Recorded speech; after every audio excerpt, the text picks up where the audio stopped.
Lust, a strong desire of sexual intention. The first of the 7 deadly sins, lust can be framed as evil in the soul of a disgusting villain, Suguru Kamoshida, the gold medalist volleyball coach of Shujin Academy. Whose life does he ruin? What evil does he spread in his territory? What must be done to stop his abuse of athletes and models alike? That is to be answered today, when we take his corrupted desires. I welcome you to the second episode of the Persona 5 Royal Retrospective, a series dedicated to pulling the deepest meanings from the game that is Persona 5 Royal. Today we cover the first enemy of Persona 5 Royal, known as Kamoshida. Honestly, laying the story with this for real is a bold move, and it works. To justify this, the game introduces the palace with a ton of context to go in depth on, and allows the player to understand the screwed up hierarchy around them. Being the first palace in the first instance of the two halves of gameplay, tutorials are scattered throughout this portion of the game. Though they may feel abrupt at times, they deliver what they need to efficiently while still letting the player adapt. Now, before I go further into that, or anything in that matter, I'd like to give both a spoiler warning and a sensitive content warning. This path is not to be tread lightly. These topics are far beyond what most video games are willing to cover, and as you'll quickly come to realize, the mental sides of depression and harassment have a huge focus on this palace. I will also be covering the entire palace, including the palace gameplay and story, all the way until Kamoshida's arc officially comes to the close, with the next arc being hinted at. Spoilers and sensitive warnings aside, let us begin our infiltration route. We resume our journey from where we left, the headache with Ryuji. After treading down a shortcut to school with him, you end up at a castle instead. This castle, with its nice magenta theme in the place of your school, has a strange look to it. Everywhere is plastered with propaganda and royal photos of Kamoshida, the teacher who gave the blonde girl a ride in the introduction. So, when you begin to question yourselves, some buff guards approach you, and as they enter, Ryuji's just like, ha, very funny guys, before they take you and Mr. Vulgar Boy hostage in an old-fashioned jail cell. Voila, y'all are stuck. After a little while, the pervy teacher pulls up, with a significantly stranger voice, yellow eyes, and, let's just say, interesting attire. He sees you two and it's like, okay, trespassing? It's death time. Specifically, he sees it's you and your buddy Sakamoto, which only his last name is shown here. The rest of the game, you will really get accustomed to the for real man himself, and call him nothing other than Ryuji. I digress. Kamoshida decides to pin Ryuji up against the wall, and after pinning you against the wall too, your spark of justice kicks in, making you shout at him rebelliously to stop. This gets all the focus on you, and now Spicy Nuggets is gonna die first. Or, so you'd think. The idea of Joker dying here is not that spicy, and aside from my ranting, the true story happens. Remember the blue butterfly from earlier? Pulls up again, but this time she gives you the strength to form a contract with your other self, also known as your persona. I am thou, thou art I. Thou hast acquired the power of our Sen, and along with the phenomenal cutscene showing the mask as a sign of rebellion,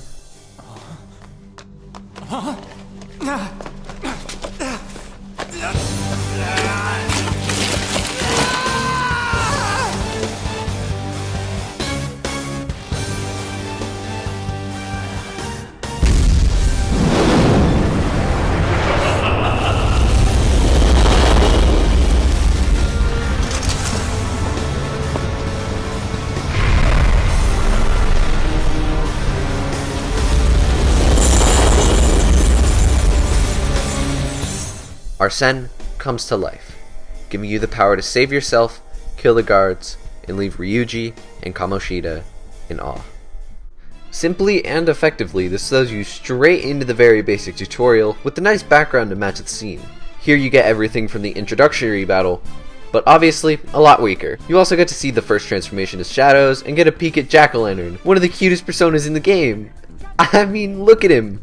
He's so totally vicious and evil. Perfect to kill within a few shots. This quick introduction to battle is nice and introduces the last surprise, so I mean, nobody can really complain.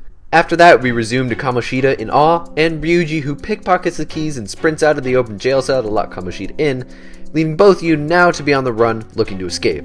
Damn you!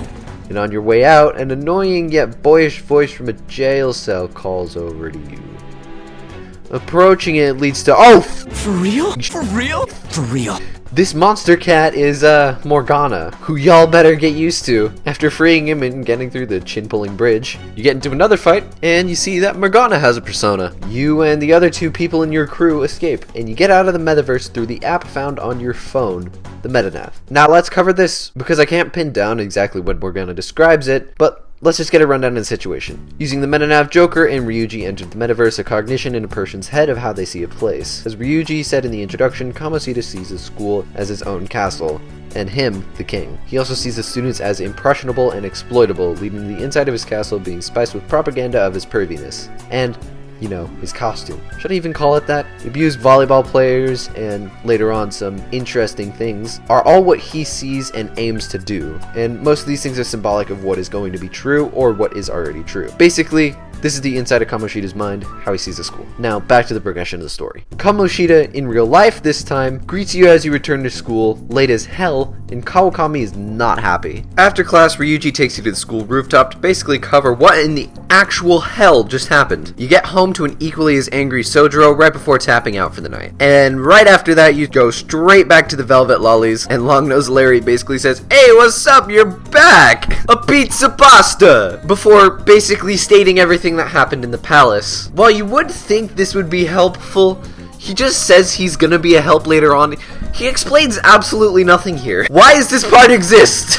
Most of the early Velvet Room feels absolutely useless in this way, so continuing on. Waking up the next day gives a huge foreshadowing to Kasumi, the girl on the cover. She's a hotshot freshman honor student at your school who's also a gymnast, and everybody hates her because she's so cool. She decides to be wholesome and honestly adds a nice little bit of foreshadowing to the whole story. After school, Ryuji tries to enter the palace and finds the metanav, getting both of you to encounter Morgana in the castle. Again. After agreeing with the others to find out where the pain voices are coming from, you delve deeper into the cognitive school, castle, thing. Here you learn how to ambush and get thrown into more battle gameplay. Honestly, allowing you to play with the very basic mechanics before throwing it all at you helps the pace feel smooth and not convoluted. That is, at first. Building from this base makes convoluted feel not so much crowded, but more like an array of options at your disposal. The sprinkling of these options at least helped not confuse me. After a bit, you learn about safe rooms and how they correlate to places that a ruler does not pay attention to. These rooms honestly have some of the best music in the game. Here's a peek.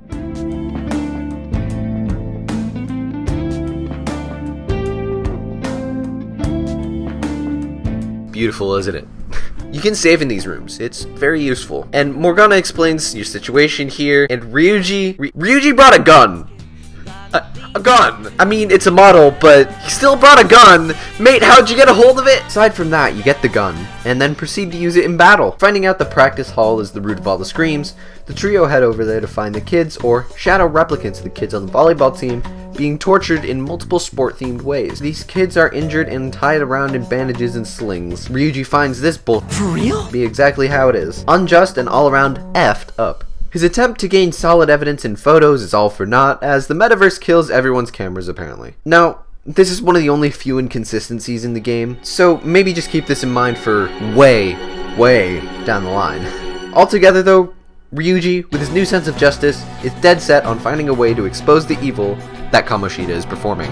After attempting to memorize faces, the trios begin to head for the exit, only to be cornered by a group of guards, who ultimately pin both Joker and Morgana. This leaves Ryuji by himself, and here we're introduced to his evil past with Kamoshida. Ryuji was once a star of the track team, and had colleges raving for him to join their rosters. That is, until the fateful day that the track coach left, only to be replaced by the self-centered Kamoshida. He was evil, putting the team through physical abuse to get one of them to snap, and the one who snapped was Ryuji. After one pent-up punch straight to Kamoshida's face, Kamoshida ended the track team, and poisoned Ryuji's reputation with his friends, colleges, and his own motivation. After the track team was cancelled, Ryuji was framed as the track traitor and is now forced to think of himself as a failure, the reputation feeling like he let his mother down, all due to Kamoshida's plot to promote the volleyball team as the dominant sport. This pent-up rage at Ryuji as his past is exposed by Shadow Kamoshida sparks his true spirit, the spirit of rebellion. He snaps, again, leading to the mental creation of his contract. The contract to hoist the flag.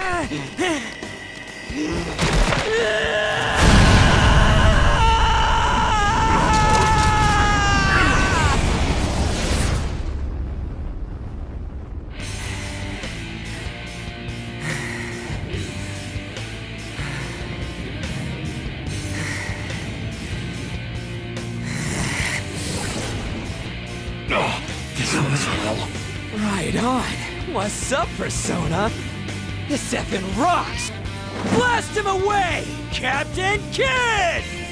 Ryuji, now awakened to his persona, kicks the guard's ass and allows the group to escape near unscathed. But Ryuji's physical ability is near none, being a side effect of the awakening. All around, this awakening has to be one of, if not the best in the game. The exposure of the true pain Ryuji feels against his opponent hits hard on the emotions, and altogether pulls his motivation forward. If it wasn't for this introduction, the awakening would not have felt satisfying and deserved. This simple experience makes me adore Ryuji as a character. As though his facade is happy-go-lucky, he's truly experienced pain and suffering emotionally. Sympathy, revenge, and motivation. Ryuji is now added to the team of Persona users as we head out to the real world once again. This here introduces the confidant system, as Ryuji becomes your first confidant, and you go for ramen. But more like Ryuji goes for ramen along with you. He goes in depth a bit more on his past, and you tell him yours. Mutually, you become friends and agree to go back to the palace again, this time as teammates. That night, Velvet Room. Again. Igor, we get it! There's a confidant system now, and now that helps the persona! And Igor then becomes a confidant. Jeez man, the early Velvet Room scenes really do make it look like TripAdvisor, Captain Obvious commercials. The rest of the school day consists of a volleyball meet that everybody is required to attend, and instead of paying attention afterward, you and Ryuji go hunting for evidence of Kamoshida's abuse. By quizzing volleyball players, you find evidence from the freshmen and eventually dig up a name that's in your class. Mishima. He's the one you need. He's Kamoshida's personal teacher's pet, or should I say messenger. He's being exploited just as much with special training, or training to make him a slave. You and Ryuji quickly become acquainted with him. The day after meeting up by the vending machines to discuss evidence, Morgana, which is a cat, shows up in the real world, and this time is talking as a cat. Only people who have been to the metaverse can hear his voice though, and keep that point in mind. Trust me. It'll become very important later on. Morgana later pulls you up to the second school rooftop after sneaking into your desk and tells you his plan. Kamoshida's palace has a treasure, which works as the root of his desires. This is usually kept in a very secure area or in a high pillar of the castle. In turn, it's highly defended, and removing these from the palace would end up removing the distorted desires that created the Metaverse Palace in the first place, causing them to confess, or as our teammates know it, maybe die here. I mean, our group here doesn't know what's gonna happen, so I guess death works, which it doesn't. But there has to be something to truly justify what Kamoshida is doing that deserves the death penalty, as nobody in the trio knows how it affects people directly, which leads me to the description of these next few characters. Throughout the past few days, the story lets you see the perspective of Anta Kamiki and Shiho Suzui, who very quickly become very important within the story. Shiho is the first one I'm going to cover, as she's actually nice to Spicy Nuggets at first. Shiho is an athlete, specifically a starter in the female volleyball team. This is evident by her bruises and overall tone of life, being shy and sort of sad. Her only true friend is An, and they spend time together almost 100% of the time. Shiho sadly seems always in pain, and due to be wanting the volleyball team, actually is. She's being exploited by none other than Kamoshida. She has special training too. But how is Kamoshida exploiting her? It's never directly stated, but due to something involving An, it is seemingly being physically abused and used. This is a very tough topic to cover, and even harder to represent right. Shiho's deteriorating mental state really enforces the theme well. The state of depression, anxiety, and all-around crushing sadness is addressed perfectly, getting the audience to connect with her, and later her tremendous amount of pain. Really hard for me to talk about this, but I will say I do believe that this game did it pretty well. This leads directly into the other important character, Anta Kamiki. She found the meetups between you and Ryuji, and though she seems to be defending Kamoshida at first, it's quite the opposite. Having Shiho as her best friend, they feel the same pains, even though An does not directly feel all of them. Let me say that again. Not all of them directly. An, being the girl of rumor, is also being exploited by the disgusting volleyball coach. Her pain stems from her sisterly love for Shiho. Shiho, who through all the pain wants to be the best she can be on the volleyball team, is only hanging on to her starter place due to a thread of Kamoshida's evil. Kamoshida is answering all of Shiho's prayers by creating An's sins, all of which Joker finds out through eavesdropping. After having a painful interaction and chasing down An in the subway, her emotions break out in the metro, and Ren provides a shoulder to cry upon. Best friend. She's all I have left in that sorry excuse of a school. Tell me, what should I do? Without knowing it, An forms a bond with you by telling you all of her issues and sinful interactions that must happen for her and her best friend to remain at the place they're at. An is a model, being a sign and representation of Japanese beauty, though she's technically from Finland. Kamoshida is lustful of her, and sees this as an option to exploit her and Shiho. By providing Shiho with a starter spot, he exploits An into helping her friend by forcing relations. Yes, those type of relations. This quickly spread through rumors and caused the further exploitation of An, now to the point where she has to report to Kamoshida's house for You know what it means. On's genuine pain comes out emotionally and physically in this well-crafted cutscene, and after counseling her, On refuses to go to Kamoshida's house. Good for her, and sadly, bad for Shiho. Following day before class, Shiho is called to go to the PE faculty office by Mishima and report to Kamoshida. This means abuse, and after the altercation is over with, Shiho gives up.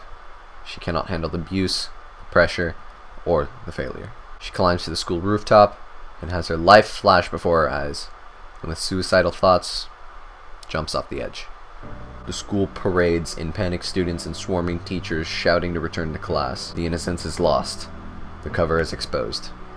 Ren, Ryuji, and Mishima all head instantly to confront the For real. Kamoshida, who snarkily states how you have no power. This creates a sense of power and reveals the connection to the castle. He threatens to expel all three of you. On, running to the hospital with Shiho, has her eyes set on ending Kamoshida, be it through jail or be it through death. She attempts to force her way into the plan that you and Ryuji have, and after following our duo unknowingly into the metaverse and getting a monster cat to fall for her, she gets captured by the shadows and strapped to a cross. With the inability to protect herself, the venturing trio has to head back to save On, who is yet again going to be exploited. The king is in this female training hall, all with sexual and pervy theming and innuendo, and brings his queen to his side, the slutty, enslaved Shadow On. Shadow On is representative of how Kamoshida tends to use On. The disobedient On, or the truly not For real? one, is to be executed. And she can't do anything about it. The confidant, the vulgar boy, and the thief cat show up, and are net almost useless, except for Joker's motivation. He sparks a rebel in On Takamaki, and after seeping through and making her anger from her pain, her mind clicks. She must make a stand. She has to fight back. The beautiful rose has thorns. I hear you, Carmen. You're right. No more holding back.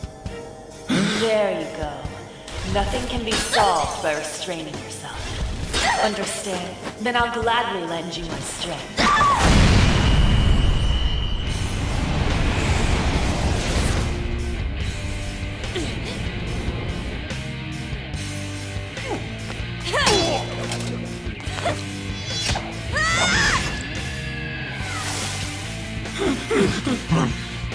You know what? I'm not some cheap girl you can toy with, you scumbag. You stole everything from Shiho. You destroyed her. Now it's your turn. I will rob you of everything! On breaks from her chains, kills the shadow fake, and enforces her rule over her own life. Similar to Ryuji's awakening, On is physically knackered as the squad heads to retreat. Mona, who's now Ren's cat, joins you, Ryuji, and On as he explains the situation to the new member. With a new confidant and friend, the crew is formed, and now the foreshadowed Phantom Thieves are unofficially formed, all with the same goal, to stop the pain that Kamoshida brings to everybody. You return home with the new cat friend, and Sojiro is oddly fond of it. He wants to name it, but out of common courtesy, he let Morgana be Morgana. I honestly wonder what Sojiro would have called the cat. I'd probably have called Mona For real? annoying. After this night and the next school morning, the team meets at the school rooftop to discuss preparation. After finding out you can use guns, you decide it's a good idea to get models, and after finding rumors about the languid doctor, you decide to see if you could get any helpful medicine for your journey. After following your hometown doctor to her clinic, you talk to the one and only Tei Takemi. After selling her on the idea that you wanted to manage stress, or so you thought, she agrees to sell you her medicine with a growing array through her confidant pathway. This enforces that Tei is a friend and a confidant aiming to help you. Also has a great soundtrack. The next day you head to Shibuya's model gun store and meet Owai, one of my favorite characters in the game. An ex-Yakuza, he decided to take up collecting model guns and running an enthusiast shop. After helping enthusiasts, you two enter. He's not sold on Ryuji, but you prove that you're both enthusiastic about his guns. He agrees here to sell you a Tommy gun, shotgun, Tachev 2, and a slingshot to help you in your battles, which he doesn't know about. With the prep out of the way, the mission start comes up. It sets you forward with 14 days of total in-game to conquer Kamoshida. Here is where the true gameplay starts. You have choices. Choices on how to spend your day to ultimately benefit you in the palace. You can prepare weapons and stats or level confidence with social stats, read books, even though the student council president, wink wink, blocks you, or do what I'm covering today, venture into the palace. I'll cover overall gameplay in and out of the palaces later on with its own episode or episodes, as it deserves more justice than I can do it with only one palace. Aside from that, let us start our infiltration. Kamoshida's palace starts out as a very nicely themed castle level with hints of magenta and a shadowy face everywhere. It honestly reinforces the beauty in the game design of this game and immerses the player very nicely. The shadows here are somewhat medieval themed too, consisting of horses, knights, and nods to the Headless Horseman, or Ichabod Crane, as well as other ghost stories. Enforcing how evil Kamoshida's lust is, the female personas in the palace quickly become more and more exposed. Talking about personas, shadow negotiation and persona capturing was introduced earlier, and is only reinforced by the first useful Velvet Room interaction. Mid-palace, Justine pulls you out of the metaverse into the Velvet Room to describe persona fusion. This takes 2 of your own personas and executes both of them, leading to the creation of a new and, most of the time, more powerful persona. I didn't want to sacrifice Arsene, but it makes you sacrifice him anyway. Press F to pay specs. To give a rundown on this system, you can either kill or hold up a shadow in a fight. Holding them up after hitting the weak spots of each enemy allows you to negotiate or all-out attack. Negotiating can give items, money, or most importantly, the persona. By merging into your mask, you take that persona's powers, and with the help of the Velvet Crew, you can make these powers even tougher in the help of execution. After picking up the basics, you head back into the real palace, with your team patiently waiting, and resume your heist of Kamoshida's treasure. You figure out you were pulled into a dream world and deemed idle for a minute, but I digress. Let us continue with the castle. Covering the puzzles, this palace has a simple yet effective enough layout to the game. They're all easy but introduce mechanics to be used later on. Opening of the palace, you run into your first puzzle and get to use your third eye, which Igor mentioned and allows the use of earlier, even though it was practically useless at the time. Except for treasure. Treasure's really useful. This simple gate puzzle helps to play with this mechanic, which becomes tremendously useful in the long run. Then you'll get your first full map, which lays out the palace ahead of you. The safe rooms and later hinted seed rooms are easily distinguishable from the main palace, as they do be squares though. If you're perceptive enough, it allows you to prepare for what's needed at each checkpoint. The next puzzle I'd like to cover is what's called the library, because it's a library. You must venture through some tight hallways with glowing enemies, which some are disaster personas. Short summary, disaster personas look like Grimer from Pokemon, and after you attack them, they explode, doing as much damage as the ray gun does in splash damage. After navigating through these walking bombs, you enter doors and small rooms, all stacked with Beauty and the Beast era looks, and acquire altogether 3 books: The King, the Queen, and the Slave. Taking these 3 into the big library allows for you to access a secret room by slotting the books in the right places to switch the levers. Click, click, click, you put these books in the right order and the dark room appears. The sigil, the Shiho room. While this provides you with a medal and a map exposing exactly where the treasure is, as well as the rest of the palace and the will seeds, the room is plastered with Polaroids of beaten volleyball star and shows Kamoshida's exploitation at its finest. Though you'd expect On to break, it's only motivates her to push more. And do it or not, kill Kamoshida if need be. After grabbing the medal and unlocking another chain door, we're introduced to the grappling hook. The best new introduction in Royal, which not only does it zip, but it also looks and sounds cool. It allows for new puzzle craft and shortcuts later in the game, including the recreation of this palace, allowing the gang to proceed higher up in the Harry Potter towers. Around these rafters, you get introduced to the best new introduction within Royal, the Will Seeds. These are the skulls and an important portion to the desired palace. There's no way to explain it other than it holds an important memory connected to the evil desires and can be connected to a place. The ambiance of approaching a will seed seems like a person in question is legitimately either questioning themselves or reinforcing how important it is that they get this evil deed done. I absolutely love this rooms, and after finding secret puzzles on the map around the palace, you mix 3 will seeds to create an accessory, adding another move, increase or change in focus, or advantage to the party member who holds it. Going into Mementos after you've got all 3 and talking to the boy Jose. Jose is cool and all, but he seems like a slightly missed opportunity. But that's for a later date. Anyway, back to the will seed accessory. It gets upgraded by Jose, and in Kamoshida's castle becomes Hot Take, the best ability in the game. Heals and adds more damage. It mixes Taro Kaja and Diorama, and my, did I use it way too much. I legit had it on Joker for my entire playthrough, and I never once thought about changing it. This really shows this palace's importance, and always make sure you get the will seeds in every palace. It just adds more fun puzzles into every piece and picture of a palace. Also, later abilities really help anyway. So, let's get back to the palace. Running past the next hallways and jumping through the rafters, you find the church, the shadow equivalent of the amphitheater. This connection is cool since the school is the only palace that is really developed outside of the metaverse. It would have been cool to show the same with other palaces, but it can really be seen why not due to the interactions in the overworld. The church setting has a golden statue of Kamoshida in the rafters and treasure, all guarded by the Archangel mini-boss. Altogether, this short portion is really one of my favorite parts in Kamoshida's palace. It's usually breezed over, but I gotta say, I really love it. The rooftop is the next portion of the palace, littered with awesome grappling hook cutscenes, and other will seeds, and a ton of powerful shadows. It's a really cool piece and portion of gameplay with a ton of cinematic angles leading to a climactic closing portion. Honestly, the outside is the most visually appealing angle of Kamoshida's palace, and man, this honestly enforced my love for this game. even in the original. Now, there's two ways up. Also being a curious cat and possibly getting killed by the powerful shadows. Like me, you could find the second will seed. I have to say again, I tip my hat to these rooms. Oh, closing portion? This is truly something I wish would have been absolutely consistent throughout all palaces, and give or take, it sort of is. I mean, talking about the distortion in this room, there's a room like this in every palace, but the actual distortion aspect is covered best in this palace. You see portions of the room in the top pillar begin to morph up and down as you continue, almost reaching like an opening of an electric door. This is revolutionary! Now this place has you venture through it, and don't forget the safe room. Anton!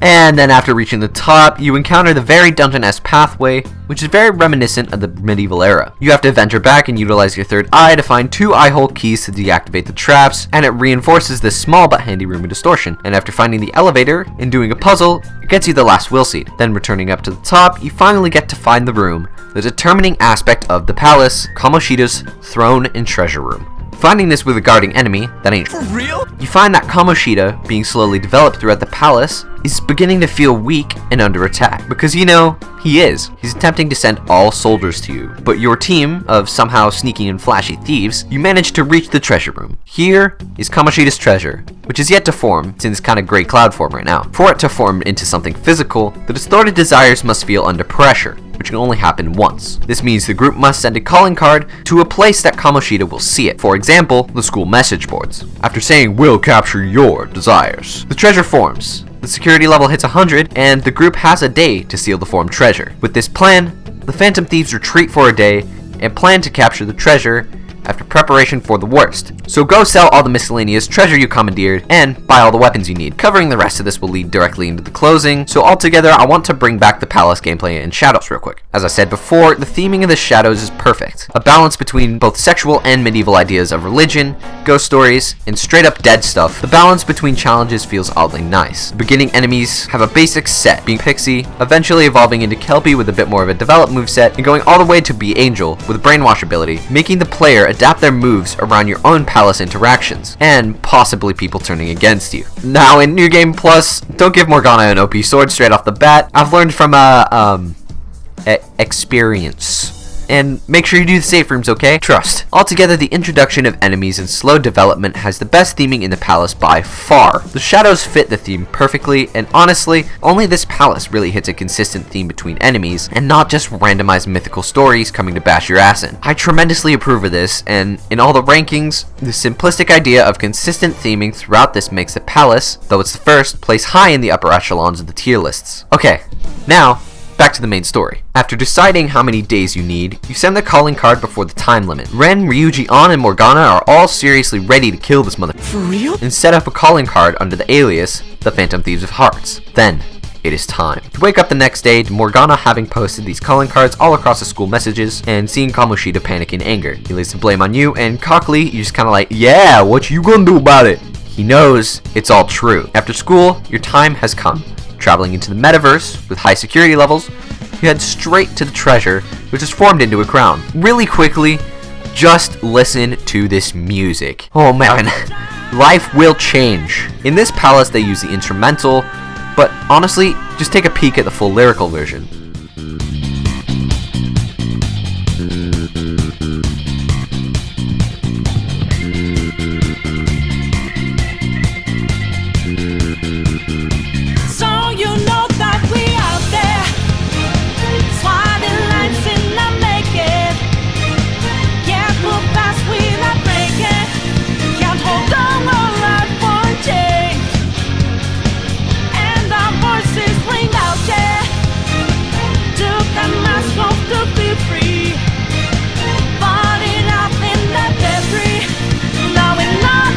Life won't change. Oh, sorry. I was vibing. Man, does this enforce the atmosphere and the tension somehow thematically, and damn, does it do it well. I cannot get over how good this music is altogether. My god. Before I get sidetracked into talking about the beautiful, amazing... Okay, I'm just gonna get straight back to gameplay. After picking up the comically large crown, Only a spoonful. we find Kamoshida hop into shot, knock over the crown, and somehow shrinking it, secures the crown, stands by his throne, and calls his queen over, and begins a monologue. This is where it gets serious. His evil desires of lust are exposed here, and the angrier he gets at your banter, and he morphs. Before we begin the boss fight, and Kamoshida turns into true Shadow Kamoshida, a disgusting, devilish, all-around unsettling mutant monster with a trophy of captured lusted souls, as well as a wine glass of Anne's shadow incarnation, and it really captures the distorted wishes of Kamoshida, all of which is in peril. This boss, honestly, is portrayed tremendously well. I could not have asked for anything better. Talking about the boss, this boss fight is amazing. The theming, man, the theme. It hits the evil and conglomerates all of what you had in terms of information and evil on Kamoshida, putting it all into a big test of strength and integrity. It makes you cowl in disgust and rise in confidence every single move and turn there is. It's beautiful while being simultaneously horrid in all the wrong and right ways. Kamoshida's main attacks consist of a simple whack, drinking from the cup, and eating the souls in the trophy. 2/3 of these attacks heal him, so do some quick damage to advance the phases. After a while, the gold medal shot move, Kamoshida's gimmick, is introduced. While it was basic in the OG game, Royal improves on this and makes it 10 million times more important. How do you ask? Shadow Mishima and Shadow Shiho. Both of these are incarnations of how Kamoshida imagines these characters. Mishima is timid, beat up, and a slave to the Devilish King. He brings the volleyball that creates an explosion after Kamoshida's turn and deals serious amounts of damage to your team. Make sure to guard. After dealing some damage, Kamoshida sends Mishima away to trade for someone better. Who is this? None other than Ann's confidant Shiho. In this shadow form, Shiho is in a similar outfit to Shadow Ann. It reveals again how he sees the abused Shiho, and it's disgusting. The shadow form replaces the Shadow Mishima, or Kamoshida's cognitive Shadow Mishima. What makes this hard is that Ann is forced to attack Shiho, and the chalice containing the shadows as well, making her mentally vengeful. This helps the whole battle feeling amazingly meaningful. I guess that's my favorite word to use in reviews, huh? To continue the battle, you take down the chalice and the Shadow Shiho, exposing the focusing devil that Kamoshida has evolved into. This prompts the first special move in the boss fights of the game, making you sacrifice one person to your team to knock off the crown. To do so, you need to attack Kamoshida constantly as a way to distract him. Now, it depends on the character you choose as well. Kamoshida here is obviously lusting over Ann, and she doesn't even feel in the right mindset, so don't choose her. Ryuji might also capture the demon's focus, but altogether is fast. He's your second best damage dealer, and since you need to hit a kill cap, choosing him isn't the best idea either. This leaves Morgana. Since you won't have much time for heals and barely any time to guard, Morgana's your best choice here. After about 3 to 4 turns, Morgana knocks the crown off the devil's head, allowing you to dump damage indefinitely until he dies. As Kamoshida becomes discouraged, he knows he's lost. After absolutely destroying him, the shadow form dissolves and leaves but a crown in a smaller form, where later, Kamoshida tries to recapture it in sorrow. Eventually, you require it again, and in an emotional moment, Shadow Kamoshida has a mental breakdown. He begins to apologize, and with Ann in power, she throws fireballs directly at him. In a difficult choice of revenge, Ann spares Kamoshida, believing there's a fate worse than death. On this note, with a mental jarring and rekindling, Shadow Kamoshida disappears and returns to the mental side of the real Kamoshida, with a promise to atone for his evil, lustful sins. Then crack! The palace begins to collapse, the leader and the desires, and soon to be the treasure, begin to collapse the very integrity of the castle, and it comes crumbling down on top of you, prompting one of my favorite cutscenes. Quickly, I have to mention this inconsistency.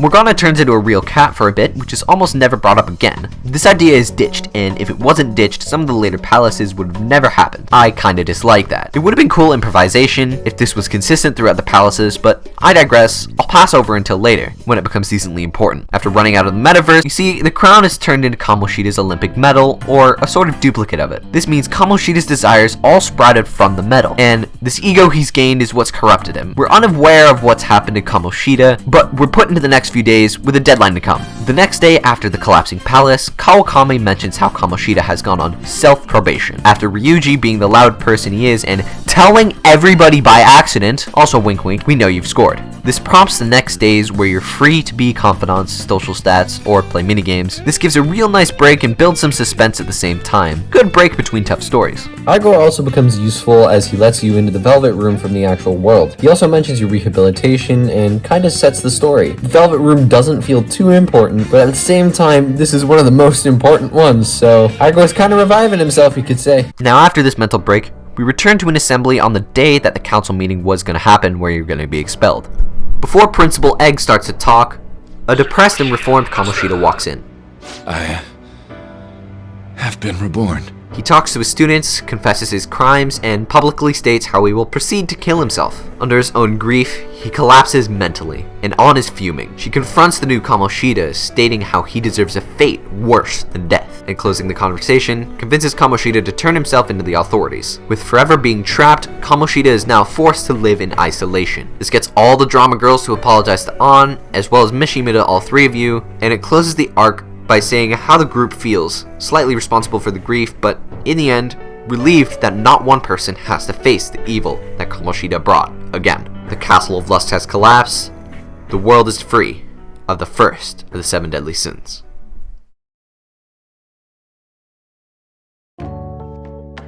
After a few days selling the medal and deciding to settle for a celebratory dinner, the new group of friends gathers again at the Wilton Hotel for a buffet. After listening to the hotel guest, cockiness and all, you see the Phantom Thieves are spreading through the news and rumors and becoming a public star in Shibuya, and mostly in good favor. An, Ryuji, Morgana, and Spicy Nuggets all eat way too much and happily decide they did the right thing. After going for a bathroom break with Ryuji, you run into a politician who cares not about his community, and aggravated, Ryuji is ticked, but Ren is different.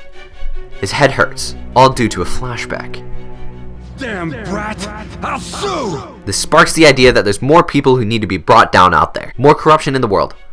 And so, this forms the Phantom Thieves. Returning to the group creates a formation of similar ideas, and taking the pact, you're allowed to name your Phantom Thieves group. Again, you can do anything from Joestars to Ocean's 8, the name will be used wherever it needs to be. It creates an amazing and tight bond between all members gathered here today, and solidifies your rebellion against society, along with your supernatural powers. The Phantom Thieves are formed, and so, your quest begins. Here, just listen to the music. The music! Oh my beautiful game!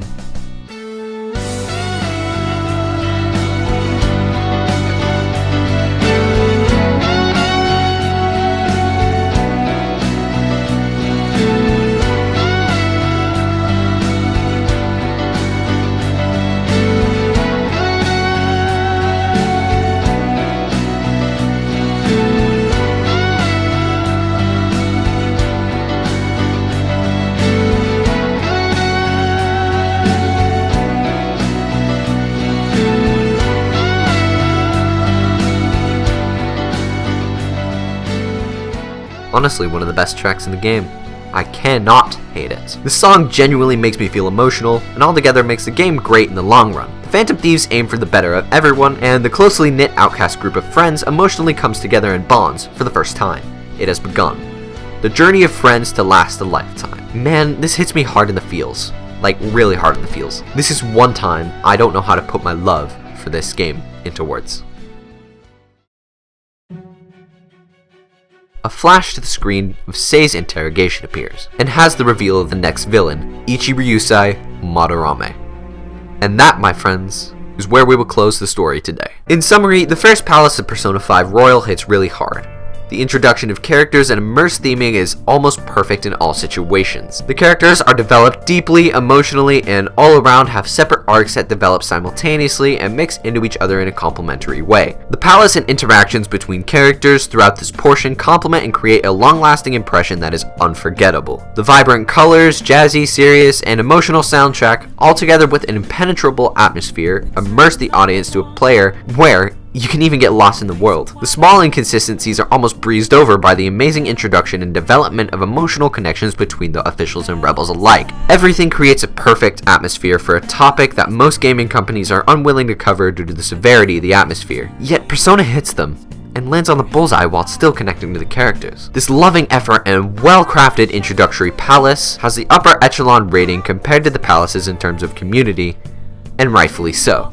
There was never a point where I felt discouraged by the amazingly crafted palace or story. There was always a piece of new motivation to find in my journey, stacking even further into the enjoyment when I had this game. I could not tell you how much I enjoyed this without taking a long time. Oh, wait, I just did that!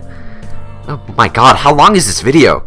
Aside from that, my love for this palace and the well-crafted storytelling in the first enemy Persona altogether gets my personal rating of 9.5 out of 10. This game begins with a banger and pulls the player into a winding story of emotions that creates a perfect example of what a JRPG should be. This began my affinity to this game and created my love for speaking out about it. I mean, as you can see by the length of this video, I got a lot to talk about. If you've reached this point, through timestamps or the whole video, I thank you so much for watching this. Again, it's a privilege that I get to cover my thoughts of this game that I have online. I wouldn't ask for anything else. Hey, I mean, if you like this, I got more coming up. So, in the words of a classic YouTuber, maybe you should hit that sub button and like and comment? I don't know, I'd just say thank you for watching. And on a good note, you can always tackle your problems. I believe.